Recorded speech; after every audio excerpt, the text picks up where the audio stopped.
Hello, my name is Joelle Gordon, and I'm a Rotarian with the Rotary Club of Monrovia Sonu. And I am doing this presentation to be able to help my fellow Rotarians in North America understand a little bit about our work and the global grant that we are hoping to be able to apply for. Water is a plastic problem and plastic is a water problem, and it's really important that we tie those two things together if we really want to come to solutions to both of these problems, especially in Liberia. But this is actually something that we believe is going to be a solution for many countries, especially those that get more than 3 meters a year of rain, of which there are 55 countries in the world right now. In Liberia, we, as of this year, are receiving over 350 inches or 8 meters of rain, 280 days a year. And so starting in March and ending in January. So we're in December. It has been hot, but last week it rained for 2 days. Because we get a lot of rain, there's a lot of problems, and there's a great deal of illness, and malaria, typhoid, dysentery, and cholera top that list. All of that is preventable when you have access to clean drinking water, even the malaria, believe it or not. Rainwater is the cleanest water available in Liberia and in a lot of developing countries because of the lack of sanitation, both solid waste and biological, that contaminates groundwater. Rainwater collection also reduces flooding, and it minimizes stagnant water, which then is also creating a wonderful breeding habitat for mosquitoes. Abundant rain, we customize and design each individual rainwater harvesting solution. And we build rainwater systems, and this is a cistern actually made with the R block that I'm going to discuss a little bit later. But they're custom sized, custom colored, and they will last for 50 years. And we also are always thinking about long-term storage for water for people in slum communities. And the aqua brick that you see at the side here is part of our solution.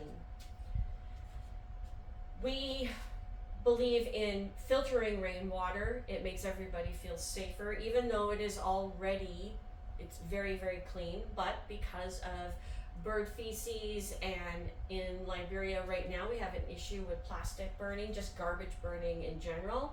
So we have an 11-stage filter system that we use.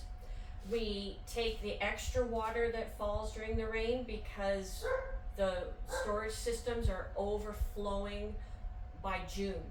And we take that overflow and we put it down into a well. So we're recharging the groundwater with clean water. It's not having to go through all of the garbage on the surface. And it just ensures that there's enough groundwater for the dry season.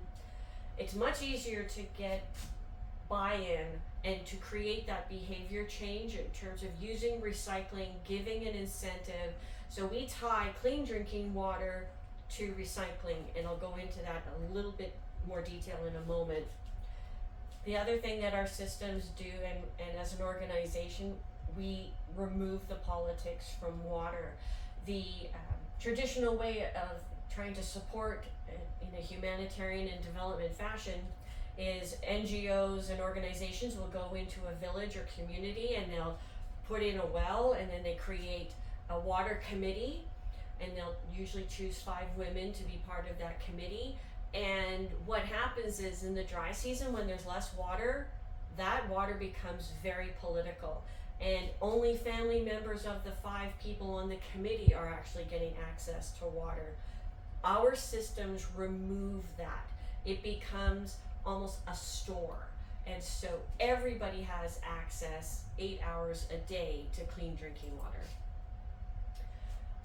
I want to explain to you why we don't do wells as a solution.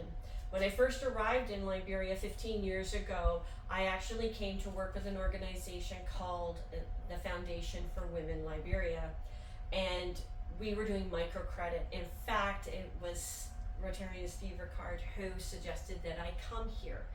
And I fell in love with Liberia. But I'd been here for 3 months and I realized that access to credit was not what was keeping people poor, because the women were having to come to us every week, pull out savings, more savings than they'd ever had before, because if you become more successful, no matter how small an increment that may be, you are not only to supply more for your family, but extended family and your community. So it didn't matter how much more money the women were making if people were still getting sick and they were dying.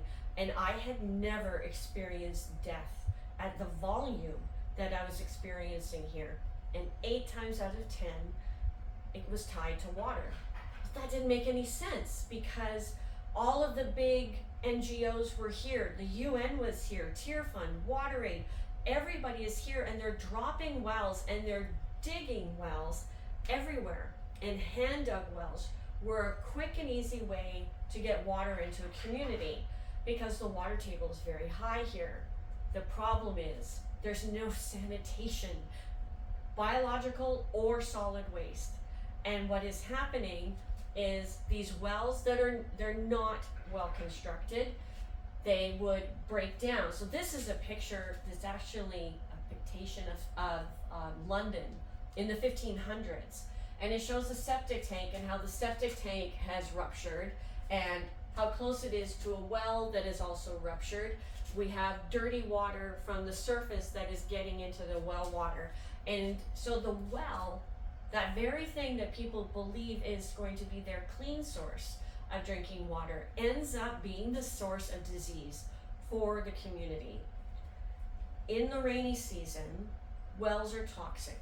In Liberia, they're toxic. We have an extremely high water table. Large portions of the country are actually underwater for most of rainy season. So when we started to look at solutions, I couldn't figure out why everybody was running from the rain. It seemed like the craziest thing to me, because as a Canadian, that's like a Canadian hating snow. And as Canadians, we've learned to embrace it. It may not be my favorite thing, but we've learned to embrace it.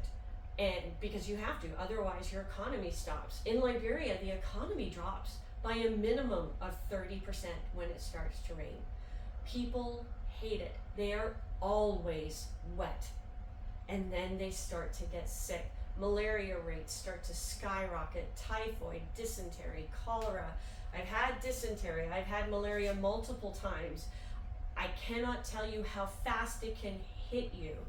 2 months ago, my husband, big, strong, South African Special Forces guy, almost died from a combination of malaria, H. pylori, and E. coli in 3 days. He went from being this big, strong guy to being laid out on a table, needing 10 liters of IV fluids. I ended up having to donate blood. And this is a big guy who eats well, who knows how to take care of his body. And he lived. And it is miraculous, because he was in full septic shock. He had kidney malfunctions. His liver had stopped working. And he's alive today because we had access to the health care.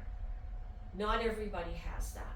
But it all came from drinking water out of one of these. This is what they call a sachet. And they're filled with 500 milliliters of water. And what happens is the water on the inside isn't filtered. And we know that because they only cost 5 Liberian dollars, which is about 7 cents American. So there's no way that business is making money off of that. But 2, the number of people that touch this bag before anybody purchases it. And I don't know if you can see here, but it looks like a little mouse was nibbling on the edge, because that's how they get into the bag. They open it with their mouths. The typhoid, dysentery, that's on the outside. The H. pylori and E. coli was on the inside.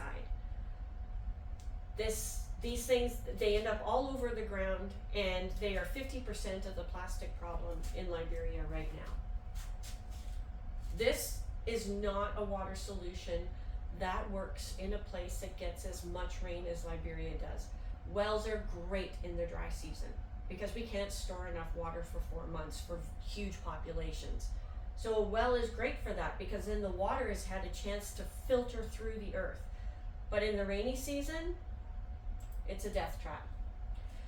So this is a clinic that we've done in Riversess County, Liberia. So this is deep in the bush. We had to take this out in pieces. The tank itself comes from South Africa, but it's a put together like IKEA furniture.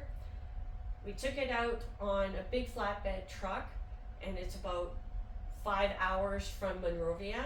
Then we had to put it on an ocean-going canoe, and it went down the coast for 7 miles, and then the pieces had to be carried back on the members of our team's heads for a mile. It took 2 days to install. This particular tank is 43,000 liters, and this clinic, which also has a school and this guest house, has never run out of water. It's filtered, they drink water out of the faucets. For a clinic, this was key. In order to be able, especially for postpartum women and for delivery rooms, it was very important to have clean water. But the school has clean drinking water, they have hand washing stations, all designed by Abundant Rain. They're simple, and this particular system is all solar powered. This is a little system that we did 50 schools all throughout the country, and this little guy had never been able to drink water straight from a faucet before. And it was a way for us to teach children that this is how they should be getting their water, not from plastic. And this is our teams. Right behind them is Rain 1000. It's a 1,000-liter system that we did a pilot project in a community that sits on rock, literally called Rock Hill. And so they can't drill a well. Multiple NGOs have tried to run pipe up the hill, but it gets driven over. We came up with a system where each house had its own source of water, and that way there was also no fighting. When if your house ran out of water, then it was your issue to deal with in terms of conservation of water. They were designed as clean drinking water systems, but in the rainy season, they use the water for absolutely anything and everything because there is so much water. But they're expensive. Those little Rain 1000 systems are $1,000 US installed because they come with a lot of support for a year and a year's worth of filtration candles and all the things necessary to make it work. Well, the people that need that the most don't have $1,000. So we started to think, wait a minute, how are we going to address this? Now, we had Lauren Gordon came for a visit, and he had actually paid for us to put 4 systems on schools.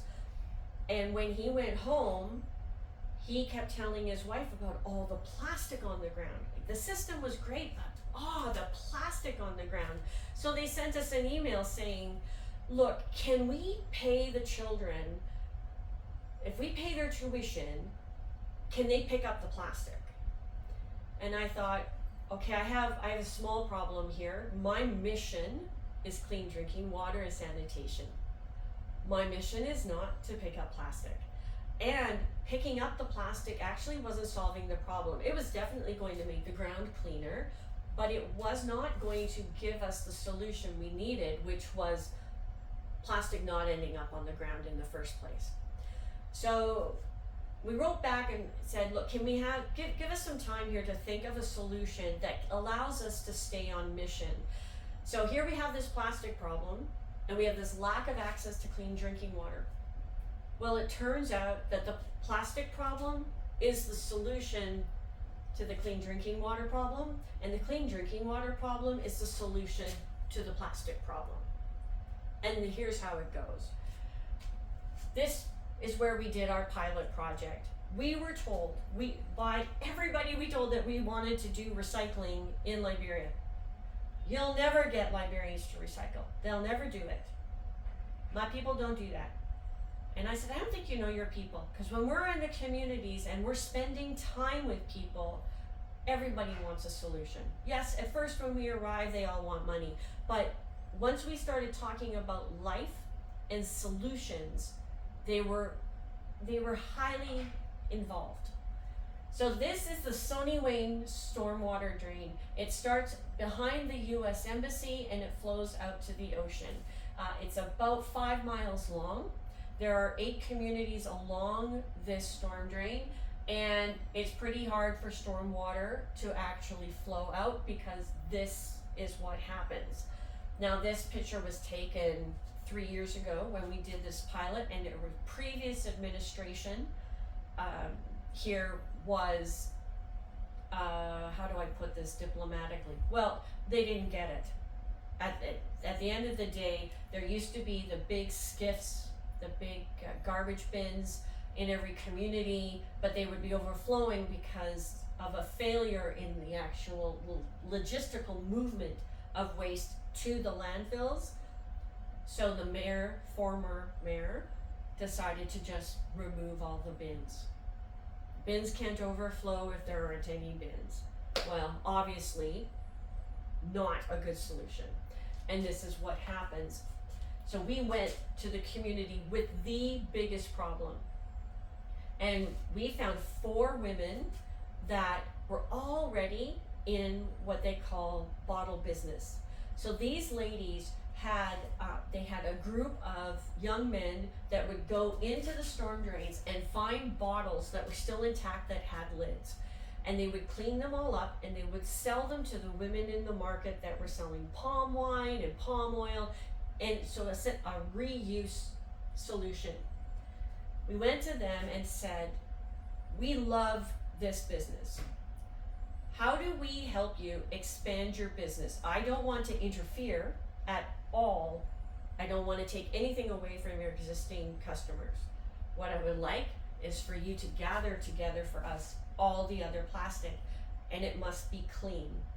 And clean is very, very important part of this solution, because we learned when we were picking up plastic on our own, we were trying to determine how much plastic could we get in a day. And we were lucky to get about 500 kilograms. The problem was we would bring back this plastic, it had been on the ground, and our sick days went up 400%. Myself, my husband Chris, we were all sick all the time, and it's because of the bacteria and the viruses sitting in the plastic. So having that cleaned before it even came to the factory became a very important part of the system design. So these ladies started gathering plastic. And at the same time, we had said, well, if you want to collect glass, that would be great too. And the reason that we collect glass, pardon me, is because our final solution at the end of all of this collecting is something that we call an R block, which is an eco block. It's interlocking, they are hydraulically pressed, so they are a structural block. But when you make blocks everywhere around the world, they use sand. Sand mining in Liberia is a very big problem. In fact, it's a big problem globally.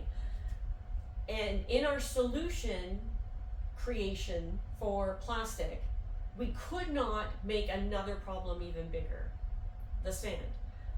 So then we started looking into glass. Turns out there's a lot of glass going to the landfill as well. And we were pretty lucky because at this time, the local beer maker had decided to get rid of all of their glass bottles, and they wanted to put their beer in plastic bottles. Now we told them that this was not a good idea. They decided to go ahead with it anyways, but they did give us all of the glass bottles. Very helpful at this point. We take the plastic, take the glass, we mix it with cement and some rainwater, and we get an R block. This is an R block. This one is interlocking on both sides. It is made with 25% plastic and 60% glass, and the remainder is cement and rainwater. And it turns out that rainwater is a really important part of this solution as well, because if you are trying to mix concrete with contaminated water, your concrete doesn't last as long. So let me show you.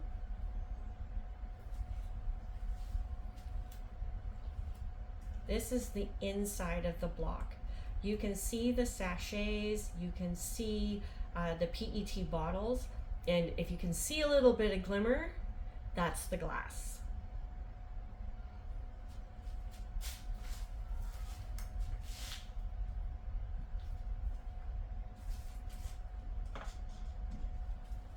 This sachet is made from HDPE, high density polyurethane.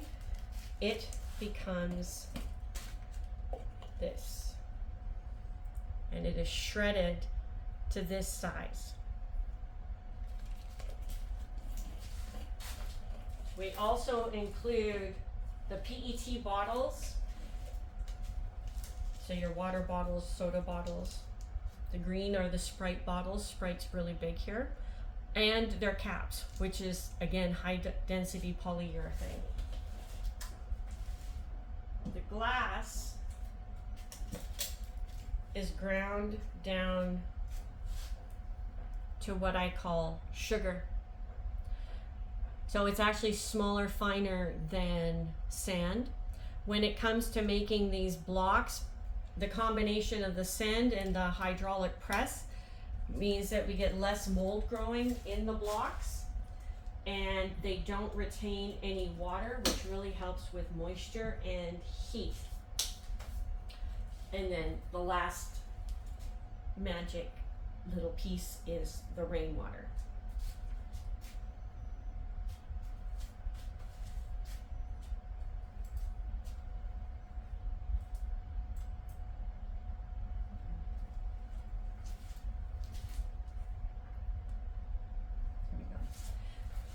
This is our first depot. These lovely ladies, this is Lauren Gordon here on his visit here 2 rainy seasons ago. We took him down into the community. You can see they are surrounded by plastic, and they expanded their business in such a big way. The most important part of the beginning of this endeavor was the community engagement. First, we had to find the people who could actually work the system within the community. And these women were already doing that. We didn't have to train them on bottles. We didn't have to train them on the cleaning. They knew exactly what to do. They just expanded their offerings. It made a huge difference in the success of our endeavor. And again, we were expecting 500 kilograms a day.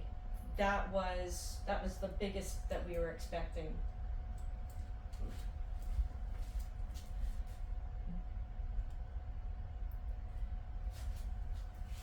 So we did a solid waste review. We listen to people. We don't just go in and talk. And you see in these pictures here, I'm not there. Chris is not there. This is because our staff are highly trained, and they know best how to speak with the people and to understand what is really going on. There is a tradition here, because of the humanitarian aid that poured in after the war, that village people, the community members, will tell you what they think you want to hear. And we really wanted to get away from that. We wanted the real story. And that real story included discussion starting with, tell us about your day. What time do you get up in the morning? Where do you go to get your water? What do you do with your garbage? What happens with garbage in the rainy season? And in the rainy season, it's incredibly difficult to have your garbage picked up. So even if you can afford it's about 100 Liberian dollars, which is 50 cents every week, to have your garbage picked up. In the rainy season, the garbage guys aren't coming, because when they put that waste in the back of, they have these little tricycles with these little trailers, but they're getting filled up with water, and they are charged at the landfill on weight. So they don't pick up when it's raining because the weight is heavier and they're getting charged more. So in this particular community, what was happening is that the rain was taking out all of the garbage and taking it straight into that storm drain. We did a big cleanup with a small local NGO called Footprints. Fred Bass started this organization. His dream was to clean that storm drain. And so we partnered with him and said, look, if you just clean that storm drain, we promise you that the next week it'll just be back to the way it was. Why don't we work together? Our team will be out in the community teaching people what they can do with their plastic and their glass and the options available to them, and then you can clean your storm drain. The first day that we went to go pick up plastic, this is Chris in the background, is 3 tons. We actually had to tell them to stop because they had such a backlog of material during COVID that they just kept pulling out bags and bags of the whoops.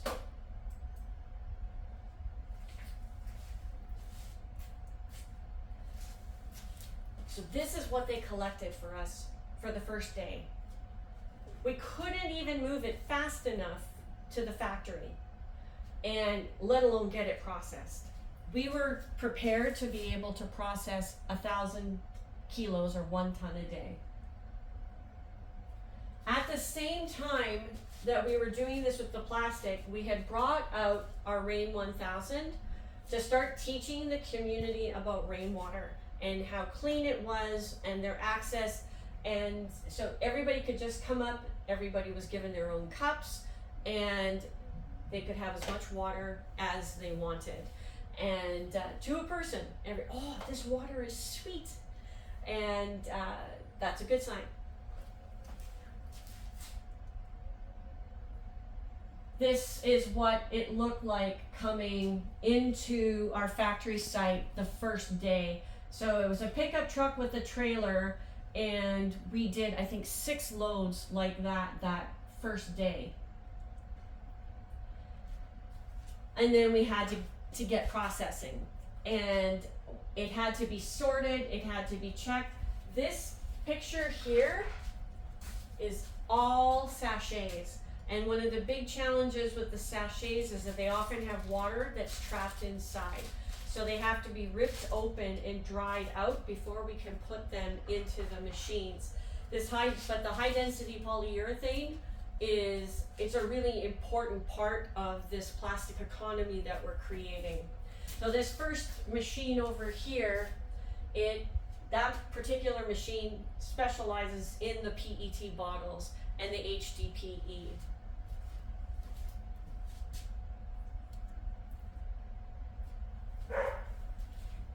So this is sachets, these plastic baggies. I call them typhoid baggies. This is what they look like when they are all processed. And again, we can do 1 ton of those a day. So this is just to give you a breakdown, for you to understand why we know this recycling depot will work, is because we have data. When we didn't even have a proper building, we were collecting huge amounts, like in May in particular, because they were so prepared. We ended up 16 tons just alone in May. And then we actually had to have them kind of slow down a little bit because, again, we couldn't process fast enough. So then we were doing 5 tons, 4 tons, 8 tons. So by the end of December, we actually stopped in mid-December, we had 50 tons of plastic without really having to work very hard. The hardest part was going down there to pick it up and get it back to the factory.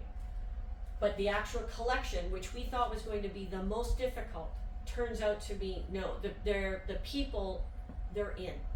That buy-in is there. The glass is a little bit trickier, and it's because it's heavy. And so people were just forgetting to bring it in. And then when they started to realize, wait a minute, we get paid more per jar in glass than we do in plastic, then we started to see those numbers starting to come up. In September and October, like from September on, those numbers get really high because Club Beer was also providing us with a lot of bottles. This is what goes into an R block. So this is the sugar, our sand replacement. This is what we call G2. It's a 2 millimeter glass. It creates a really strong aggregate for the blocks. And then we have the PET and the HDPE and the rainwater.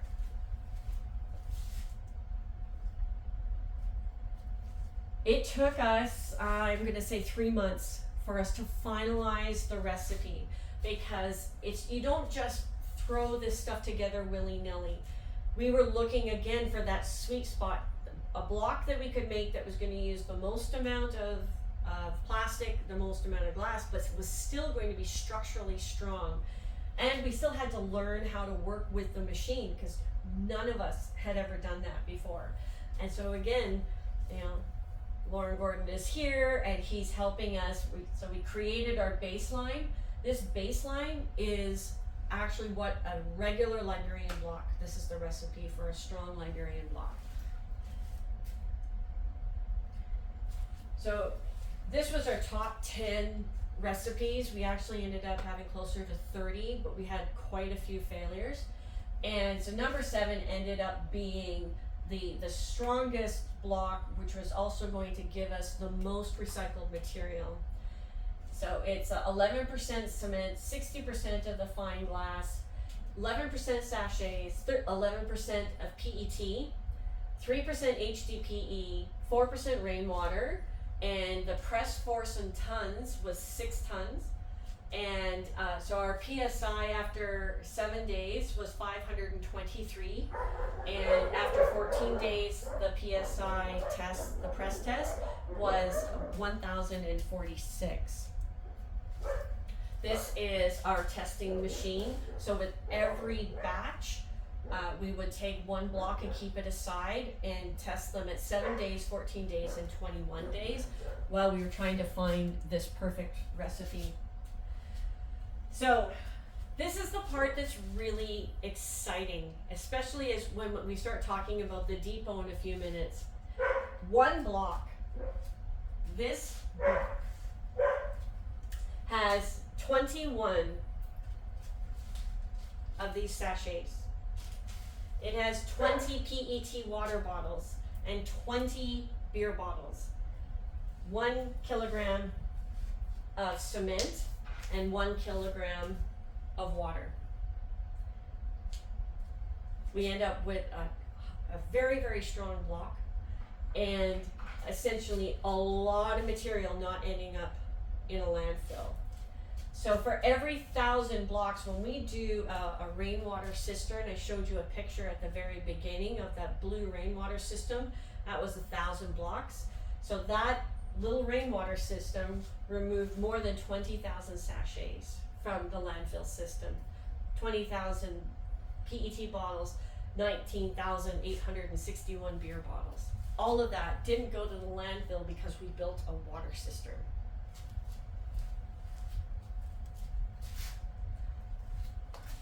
I think this is the best diagram to be able to show you what a block is made from. The beer bottles, the 20 sachets, the 20 PET bottles, the 0.56 liters of rainwater, the 0.83 liters of cement, and you get a block.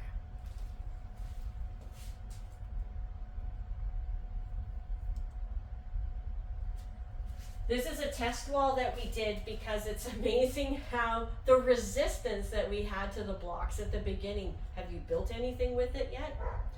It's a block. In Liberia, they build a block. It's very hollow. They break if you drop them from even 2 feet. But everybody wanted to know if we'd actually built anything. So Chris and the team designed this test wall to be able to show not only how you build with it, but how you build faster. Right now when they build with a traditional block, there's a good 1.5 to 2 inches of mortar in between, and what happens is you end up with walls that are pretty, well, let's just say they're not square. But because these are interlocking, they click together like Lego, and we use what we just call a cement glue to adhere them together. But what's pretty magical about them is that we can actually do the plumbing as the walls are being erected. The electrical is being run. What that does currently in town, when they're building something, they will build a whole wall and then they chisel out the wall to put in the plumbing, and you end up with these really unattractive humps of plaster that it just doesn't look very good. It also it doesn't help your wall be any more structurally sound. Because we use the existing holes in the blocks, we are able to make pillars. So the other bonus from a climate change perspective is, so this pillar here was made with the blocks. The rebar is tied together and concreted in to the foundation. Everything is tied together. No wood had to be used in order to make this pillar. The amount of deforestation that happens in order for the construction industry to function in Liberia, I have no idea the number of trees that we're losing, but it has to be a really significant number. We don't have to do that when you build the pillars with the blocks, and the blocks are the form. So you're able to use the concrete, the steel rod, the block becomes the form, but because they're hydraulically pressed and they're structurally sound, it's stronger. And it also means you're not waiting 21 days to be able to put your second story on or to place beams on top, because the blocks have already been cured for 21 days. So this is just a closer look at the pillars. There are 3 different kinds of pillars that can be done depending upon the structure and just how many floors you want to put together. The plumbing, I find the plumbing part really exciting, to be able to lay the plumbing as the wall is going in and not have, you save a lot of money on sand and cement, because when you're chiseling out to put all of this stuff inside, then you're having to buy extra bags of sand and cement. There's a lot of wastage that we've been able to remove from the building process. So the blocks are held together with cement glue, they're square, and as long as you start with a a laser flat surface, you end up with a square wall. The electrical conduits can all be run so that, again, you're not having to chisel things out and make things look unseemly. This was our first project that we did with these blocks. The German embassy was the first embassy they are the only embassy to have put their money where their mouth is. Chris and I did a presentation to all the ambassadors about 2 years ago, and the German ambassador was so impressed.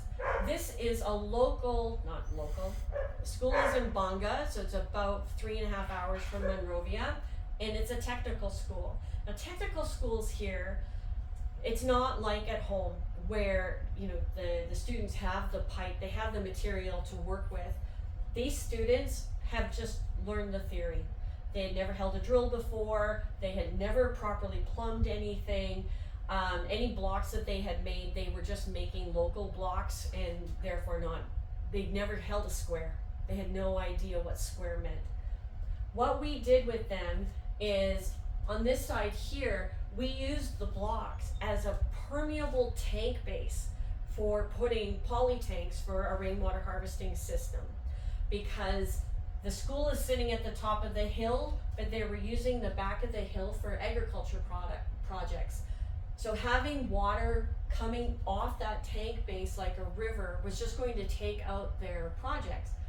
By putting in a permeable base, we were able to teach the students how to work with the block, but we are able to also help a lot with their stormwater management. We also built it's just a little pump house. And so these are students here. This is Edward. He is our carpenter mason lead, and his job was to teach. And so there was, I think, 20 students all together. Everybody had an opportunity to try everything. So at the end, this is what our tank base looked like. We ended up with 4 tanks in place, and the students had, they had an amazing time getting to work with this. We have a variety of molds. The mold that you see here is actually a U shape, and that is the one that we use when we're doing the rainwater cisterns, because it allows us to run the rebar horizontally and vertically, because when you build a water cistern, it's like building a swimming pool. And then we could just solidify everything with concrete, and it allowed us to just build on top. When you build with Liberian blocks and you use a lot of mortar, you can really only do 3 or 4 rows a day. With the R block, you can just continue to build, again, because the outside structure has been cured for 21 days. So this is our permeable tank base. This is our water cistern that I had shown you earlier. So this cistern is, it's collecting water. The water's being caught by rain gutters, and the first water actually comes down this first pipe, and we call this a first flush. And inside the first flush is a plastic ball, and as the water starts to fill the bottom, the ball raises up to the top where it'll jam up here. Then the remaining water, so it allows all that dirty, dusty water at the top, on the roof, anything that's had bird feces, all of that gets washed into the first flush. So then we're starting with cleaner water in our cistern before we even have to put any filtration in place at all.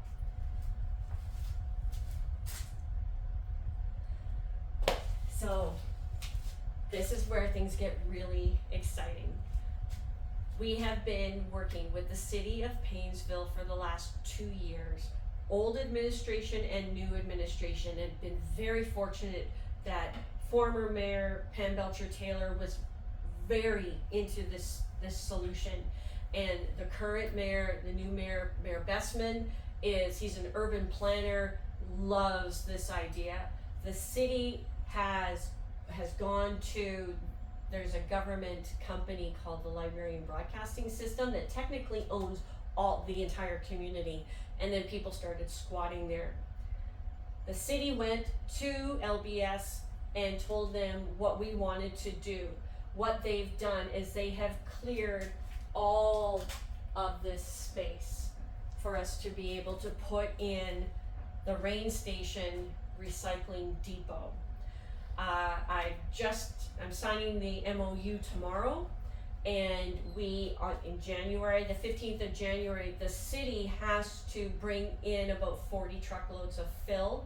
It's hard to tell from these pictures, but the ground is about 1.5 meters, 2 meters below the road level. So the city has agreed to fill that before we come in and fence everything around to stop people from making it back into a landfill. So the before pictures that we have of this landfill and the after pictures when our station is in place are going to be amazing, and I'm really excited. Gobachop has 35,000 people in this community. It is about, I'm gonna say, 750 meters from the largest market in the city, which is called Red Light. There is so much plastic waste there. Because it's a slum community, there's all sorts of issues there. There is no access to clean drinking water. Women and girls have no safe place for sanitation and hygiene. In fact, they deal with a lot of gender-based violence just in order to meet those needs. This station, which will also have public bathrooms and public bathing facilities, is going to create safe places. And all the community has to do to be able to use the station is to pick up plastic and glass and bring it into the depot. So this is after they cleaned it. This was a year ago. It filled back up as a landfill, but the city has cleared back all of this space, and they have been integral in our meetings with the community. We've met with all of the community leaders. I'm in the community once or twice a month, just checking in, letting them know we haven't forgotten. Yes, we're still working on this. You know, everybody wants it done yesterday. They all want a job, which is great. And the community is going to be a big part of the construction and in operating the station. But the station is going to run like a store. And the idea is, as we do more of them, that they're going to become franchises. Because eventually we would love for the community essentially to purchase the franchise. And then they just have to follow the Abundant Rain model and continue to do this great work. So this is the Rain Station Recycling Depot. People will come in with their recycling, and you can see on this side here, there are what looks like tables. There's also a trough. The troughs will be filled with soap and water. We cannot ask the people to clean the plastic with their water when they're having to go to a well. They won't do it. They just can't. Will not carry the extra water. Just so that you understand, a lot of times they use it's about the size of a jerry can. They're vegetable oil containers. They hold about 20 liters of water. There's 20 kilos on their head. A lot of times they'll try to use wheelbarrows, but in the rainy season they can't because it's just too wet and mucky and the wheelbarrows don't work. People who have to carry their water don't wash their hands as often, they don't bathe as often, and so their hygiene and sanitation are greatly at risk. And it's because water is very, very heavy. So we thought, okay, let's make it easy for people to do the right thing. We're going to have a lot of water.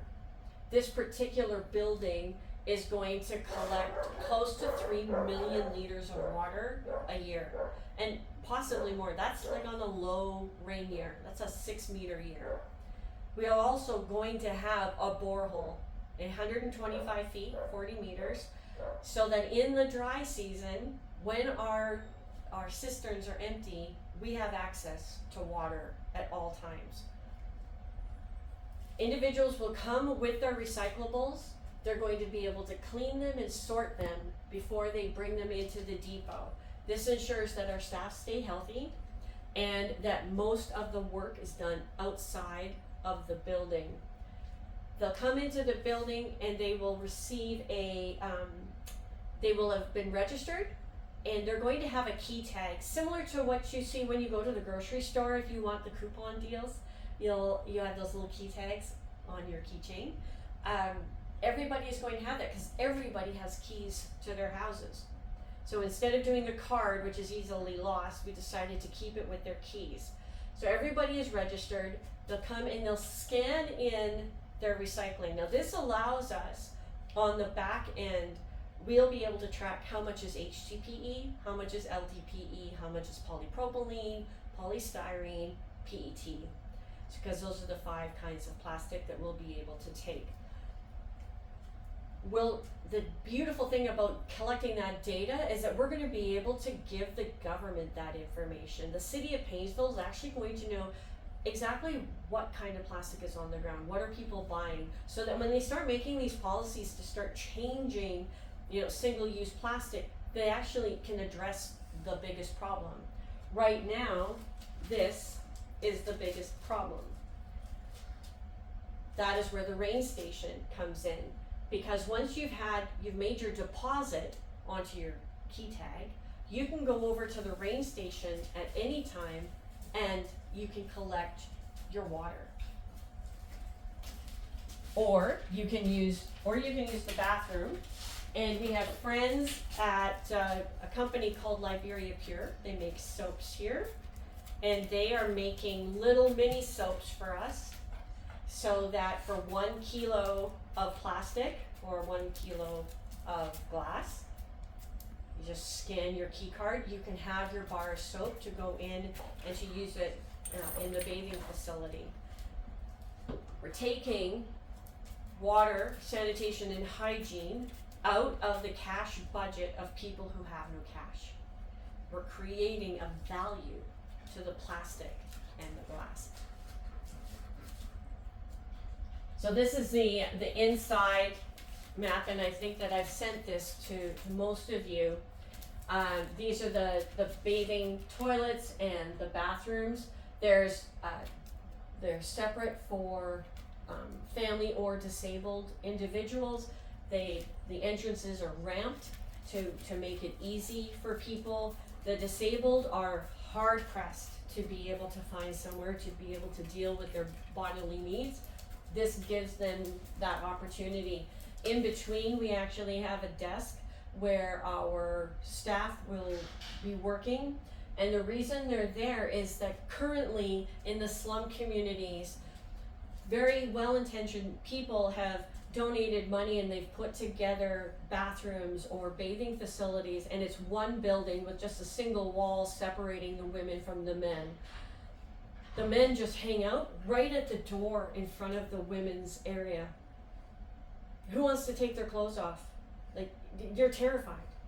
And again, the violence against women when trying to get to facilities is difficult, and they're most at risk while bathing. This system ensures that the women and the girls are safe. Everybody is safe. They have their own private areas, and there are people there to support.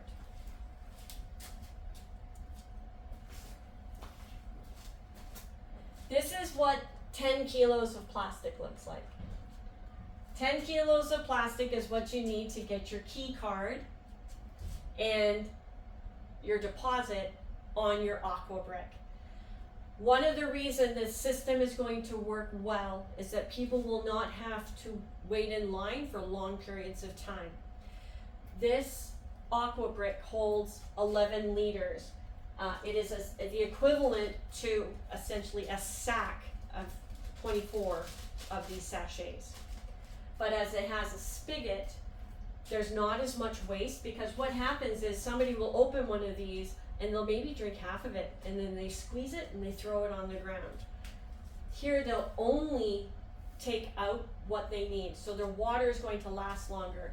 And we went with this container a lot of back and forth, a lot of research on how we were going to support with the container for the water. When we had the discussions, and when I say we, I mean really the team, and we were asking why people bought the sachets, because we needed baseline information. And we thought, and in particular myself, because they're cheap, they're really inexpensive. A sack, so 24 of these in a sack, costs 150 Liberian dollars. That's about $1. So get it, I totally understand why people would buy them. But it turned out it wasn't just the economics, it was about space. Because for people that live in the slum communities, their room might be 6 feet by 8 feet or 9 feet. So they couldn't store buckets of water. They couldn't rainwater capture if they wanted to, because they actually don't have the room to put the buckets.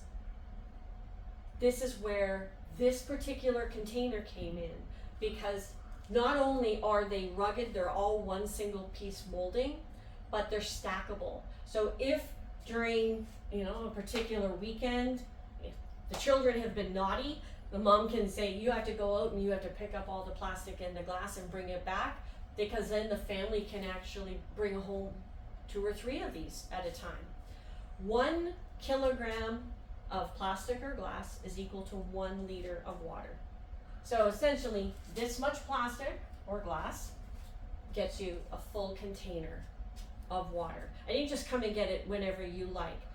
I don't know how much you know about how wells work. At least here in Liberia, they're locked up during the day. They are available first thing in the morning. They open up at about 7 o'clock in the morning and they close them at 8:30. And then they open them up again at 4 o'clock and they close them at just about 7 o'clock. And they do that because the wells need to recharge.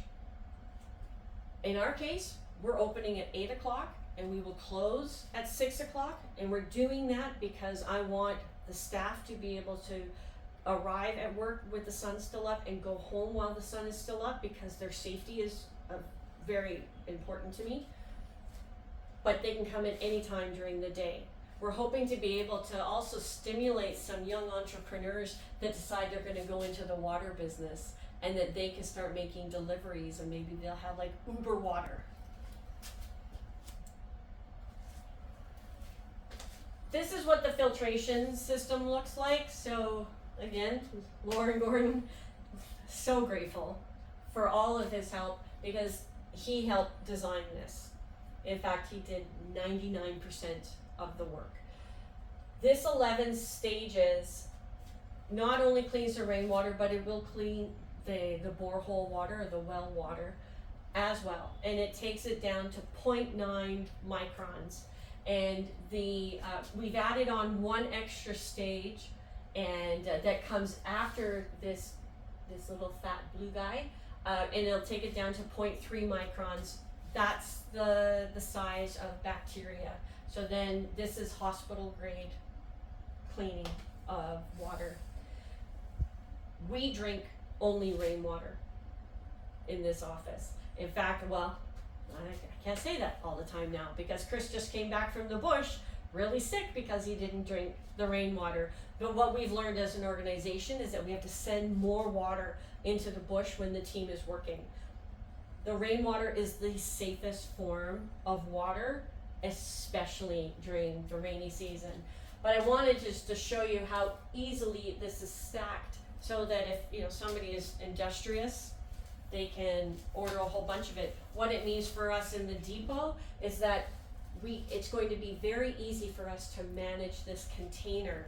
So we can stack 2,000 of them. In fact, Conservation International has just purchased 2,000 aqua bricks for us. And hopefully they'll be here, well, by the time the depot opens. So, this is what I call the raindrop economy. It starts with the rain and it ends with the rain, but in the middle we've got a whole lot of plastic and glass there. What we have learned here is that one problem's solution is often another problem. And it's interesting how the water problem is the solution to the plastic problem. You're no doubt going to be asking me about the sustainability of this system. We have partnered with an organization, actually a company, owned by a young Liberian named John Smith. It's called Evergreen Recycling. And he is supported by the Swedish government, who just helped him purchase not only plastic granulators and all those fun machines that we showed you, but also a pyrolysis machine. So he is taking high density polyurethane, low density polyurethane, the polypropylene and polystyrene, and he is able to get diesel, gasoline, and kerosene. We have an agreement with him that he is purchasing 1 ton of each of those types of plastic every week. That is how we actually pay the staff. That's where the cash comes from, to pay the people who are working at the station. We will then take all the remaining plastic and we put it into the blocks. We are hoping to be working with a lot of the local block manufacturers, the local guys on the corner that have the little molds and they make their own, to teach them how to use this R block recipe and incorporate it into their local blocks here. So that, again, instead of buying sand, which is just creating more problems in the environment, they'd be buying glass. They would be purchasing the plastic as the aggregate. So we have been looking at all the different options for sustainability. There's 2 other areas that we've looked at. Our uniforms. So this is our uniform t-shirt. It's very pretty. And it's made by a company called Last Bottle out of the United States. I don't know. Tell me if I'm close enough. So this particular shirt is made from plastic bottles. I have been working for the last year and a half trying to encourage any Liberian business people to get into this business. But what they need is the plastic. So they need us to be up and running. And the idea is not to have one depot. The city of Painesville wants 63. The city of Monrovia wants 50. So that's a lot of depots. That's a lot of plastic. We're going to see really a different city when all of these depots are up and running. And the last thing that we've been doing is working with a company out of South Africa that purchases plastic, just granulated plastic, and because there are companies in North America and in Northern Africa that need more and more recycled plastic. So we can be the source for that as well, because it wasn't just about planning for this one depot. We need to be planning for 250 depots. What do we do with 250 depots worth of plastic? That's a lot of rainwater systems, and that's more than abundant rain can utilize. Right now, this first depot, all the blocks, we'll probably end up just using them in the projects that we are paid to do for other NGOs. However, once this starts to get up and running, and once there are more and more people who are trained on how to build with this product, then we're going to have to expand the factory as well. And our discussions with Evergreen Recycling is that this is something that he'd be interested in actually purchasing and taking off our hands in the future, because that's his mission, is the recycling mission. And our mission is the access to clean drinking water. The plastic just is a tool to be able to get people the clean drinking water that they need. So I hope that this has helped you understand a little bit about what we're trying to do. When you're innovating, it's very difficult to explain in a grant what is happening, especially if you're speaking to people who have never been here. And so I am looking forward to the call this week and being able to answer any questions. But thank you very much for your time. I appreciate it.